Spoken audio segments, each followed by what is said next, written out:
नमस्कार। सीधा मुद्दे पर आते हैं। आज के इस खास विश्लेषण में हम इतिहास और पौराणिक कथाओं के एक ऐसे पन्ने को पलटने वाले हैं जो रहस्य, अकल्पनीय शक्ति और शायद एक प्राचीन खोई हुई तकनीक से भरा हुआ है।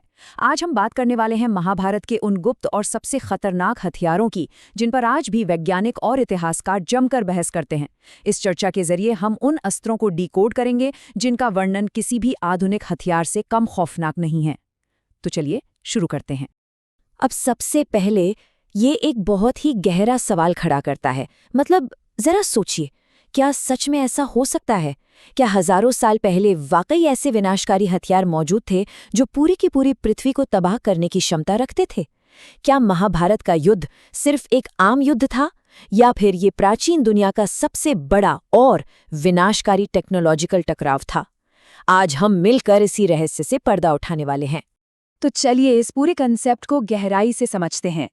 महाभारत के अनुसार युद्ध में इस्तेमाल होने वाले हथियारों को मुख्य रूप से दो कैटेगरीज में बांटा गया था, शस्त्र और अस्त्र। शस्त्र तो वो साधारण भौतिक हथियार थे जिन्हें हाथों से पकड़कर चलाया जाता था, जैसे कि अपनी तलवार, गदा या भाला। लेकिन असली कहानी शुरू होती है अस्त्रों से।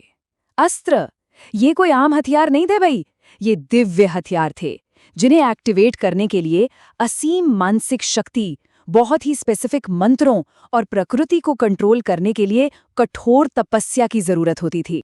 तो आखिर एक अस्त्र का स्केल क्या था? ये बस लोहे या लकड़ी के कोई आम टुकड़े नहीं थे।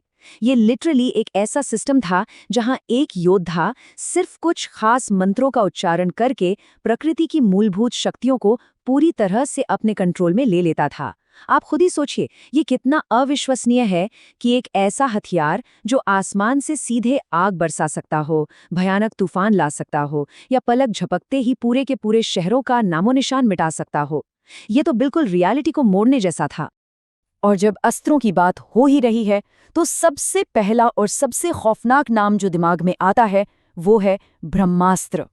इसे स्वयं सृष्टि के रचयिता भगवान ब्रह्मा जी का सबसे विनाशकारी और अल्टीमेट हथियार माना जाता है।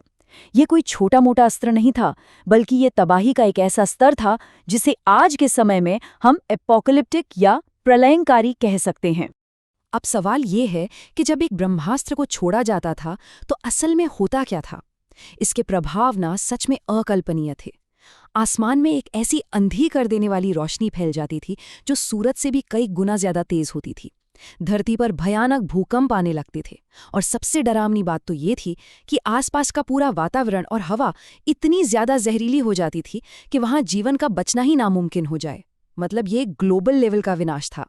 और बिल्कुल यही वजह है कि महर्षि व्यास का ये कथन आज भी इतना रोंगटे खड़े कर देने वाला लगता है। आपको वो किस्सा तो याद ही होगा जब महाभारत युद्ध के आखिर में एक ऐसा पॉइंट आया था जब अश्वत्थामा और अर्जुन दोनों ने एक दूसरे पर अपने अपने ब्रह्मास्त्र छोड़ दिए थे।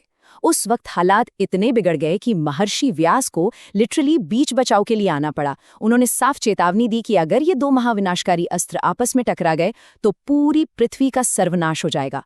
सोचिए, ये किसी भी ग्लोबल तबाही को रोकने के लिए किया गया सबसे पहला इंटरवेंशन था। अब इस भयंकर स्टैंड ऑफ का जो नतीजा निकला ना, वो बहुत ही ट्रैजिक था। महर्षि व्यास के समझाने पर अर्जुन ने तो अपना ब्रह्मास्त्र बड़ी ही शांति से और सुरक्षित रूप से वापस ले लिया, क्योंकि उसे ऐसा करना आता था। लेकिन अश्वत्थामा, वो गुस्से में बिल्कुल अंधा हो चुका था और उसे अस्त्र वापस लेना नहीं आता था। तो उसने क्या किया? उसने इस अस्त्र को सीधे अभिमन्यु की पत्नी उत्तरा के गर्भ की ओर मोड़ दिया। तब भगवान कृष्ण को अपनी दिव्य शक्तियों का इस्तेमाल करके उस अजन्मे बच्चे यानी भविष्य के राजा परीक्षित की जान बचानी पड़ी।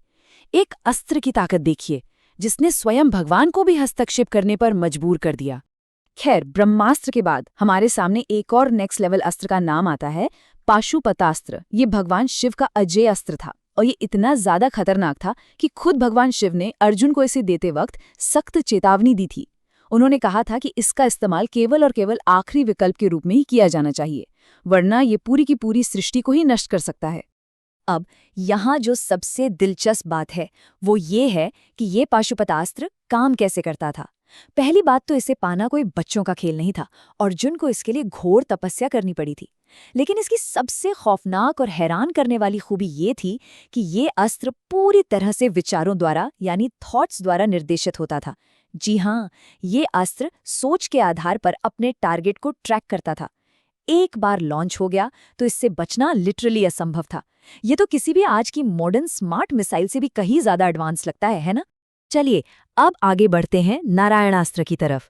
ये भगवान विष्णु की तबाही मचाने वाली शक्ति का प्रतीक था। इसकी एक बहुत ही खास बात थी कि इसे पूरे युद्ध में आप सिर्फ एक ही बार इस्तेमाल कर सकते थे। लेकिन जब अश्वत्थामा ने इसे रिलीज किया तो सोचिए क्या हुआ।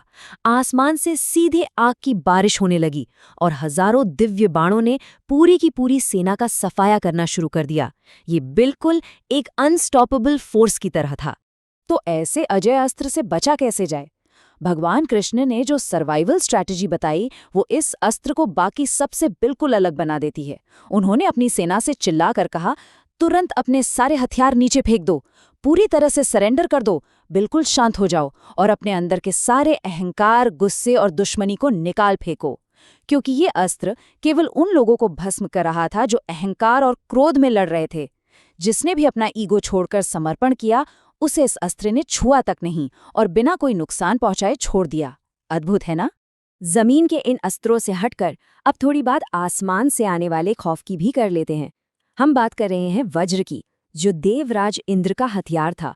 वज्र कोई आम हथियार नहीं था, बल्कि ये प्योर बिजली और एनर्जी का एक विनाशकारी रूप था।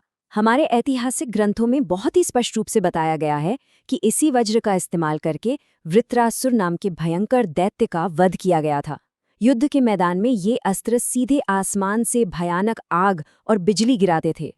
और ये बहुत ही शानदार तरीके से दर्शाता है कि प्राचीन भारतीय ज्ञान प्रणाली में बैलेंस यानी संतुलन का कितना ज्यादा महत्व था।